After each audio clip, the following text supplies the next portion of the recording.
এদিকে রাত থেকে টানা বৃষ্টিতে ফের ডুবল চট্টগ্রামের নিম্নাঞ্চল। চরম ভোগান্তিতে পড়েছেন নগরবাসী। সকাল ৯টা পর্যন্ত গত ২৪ ঘন্টায় ১৮৯ মিলিমিটার বৃষ্টিপাত রেকর্ড করেছে আবহাওয়া অফিস। নগরের আগ্রাবাদ এলাকা থেকে যুক্ত হচ্ছেন কাজী মাহফুজ। মাহফুজ, জলাবদ্ধতা নিরসনে নগর কর্তৃপক্ষের তৎপরতা এই মুহূর্তে কেমন দেখতে পাচ্ছেন? আবহাওয়া অফিস কি বলছে? রাত্রি আবহাওয়া অফিসের সাথে আমরা কথা বলেছি। তারা জানিয়েছেন সকাল ৯টা থেকে গত ২৪ ঘন্টায় চট্টগ্রামে ১৮৯ মিলিমিটার বৃষ্টিপাত রেকর্ড করা হয়েছে। তবে সকাল ৬টা থেকে ৯টা পর্যন্ত আমরা দেখেছি যে বৃষ্টিপাত রেকর্ড করা হয়েছে ১০৯ মিলিমিটার। এই মুহূর্তে বৃষ্টি কিছুটা থেমেছে, তবে ১ ঘন্টা আগের হিসেবে যদি বলি সেক্ষেত্রে আমরা দেখেছি টানা বৃষ্টি হয়েছিল।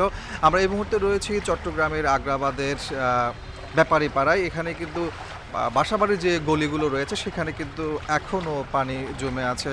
কিছু কিছু জায়গাতে আমরা দেখতে পাচ্ছি বাসাবাড়িতে পানি ঢুকে পড়েছে। তবে স্বস্তির কথা হচ্ছে পানি কিন্তু এখন নামতে শুরু করেছে। যদিও সকাল 10টার পর থেকে চট্টগ্রামের কর্ণফুলী নদীতে জোয়ার ছিল, জোয়ারের কারণে বৃষ্টির পানি নামতে বেশ সময় লেগেছিল।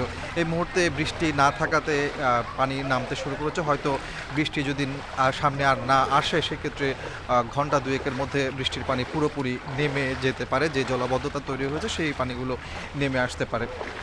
আর আপনি যেমনটি জানতে চেয়েছিলেন যে নগর কর্তৃপক্ষ আসলে এই জলাবদ্ধতা নিরসন প্রকল্পে তাদের তৎপরতার যে বিষয়, আমরা দেখেছি যে জলাবদ্ধতা নিরসন প্রকল্পে সিডিএর যে প্রকল্প সেটি মূলত বাংলাদেশ সেনাবাহিনী বাস্তবায়ন করছে। আমরা সকাল থেকে নগরের চকবাজার এবং কাতালগঞ্জ সহ বেশ কিছু এলাকাতে সেনাবাহিনীর সদস্যদের তৎপরতা দেখেছি। তারা যেখানে যেখানে পানি জমে থাকছে, যে সকল নালা এবং খালের যে অংশগুলোতে পানি জমে থাকছে সেখানে তারা বাঁধ থাকলে সেই বাঁধগুলো অপসারণ করার চেষ্টা করছেন, কিংবা কোনো ধরনের ময়লা জমে থাকলে সেটি তারা সরিয়ে দিয়ে পানি চলাচলের যে পথ সেটি তারা স্বাভাবিক রাখার চেষ্টা করেছেন।